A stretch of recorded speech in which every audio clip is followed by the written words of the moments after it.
Kādas tevi pārņem sajūtas, ka tev ir konflikts ar kādu? Vai tev iekšā sāk viss vārīties, trīcēt rokas, tu jūti, kā adrenalīns pumpējas pa vēnām? Man visu mūžu ir bijis tieši tā un nekā savādāk. Un vienmēr es esmu jūties, kad man nav kontrols, ka es esmu bezpalīdzīgs. Jo agresivitāte, tas ir īstenībā tāda nespēka izpausme. Ja ir cilvēks patiešām pārliecināts par sevi un viņš jūtās drošībā, tad nav vajadzīgs būt liekai agresivitātei. Ja tu esi drošs, tad tu to translē. Tu translē pasaulē citiem cilvēkiem.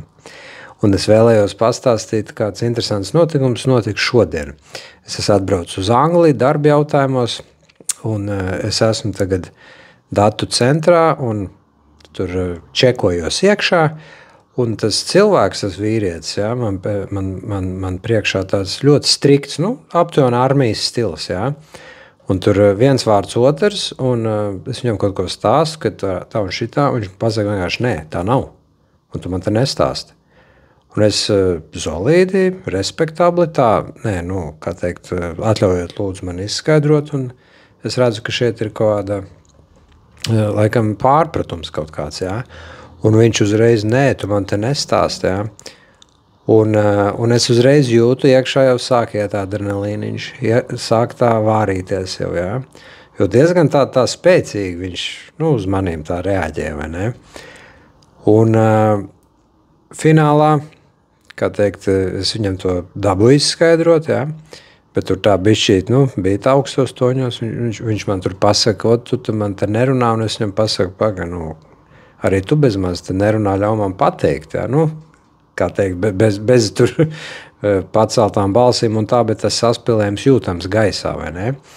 Un ļoti interesanti, es esmu šo te tādu nepārliecinātību, agresivitāti un tādas lietas izstrādājis daudzās hipnoterapijas sesijās. Un ko es sajūtu šoreiz ir, man ir stingrs pamats. Jā? Bija emocija, bišķiņa, bija sajūta, un šeit ir tā ļoti interesanti, kad nevienmēr dzīvē, jā, mēs varam būt, kā teikt, emocionālas nulles.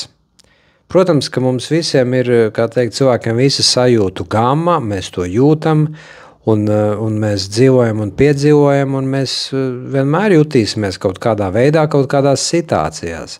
Bet tas ir par to, kā tu to kontrolē tajā brīdī. Vai tu ļauj tai emocijai sevi pavisam pārņemt un pazaudē sevi viņā, jā?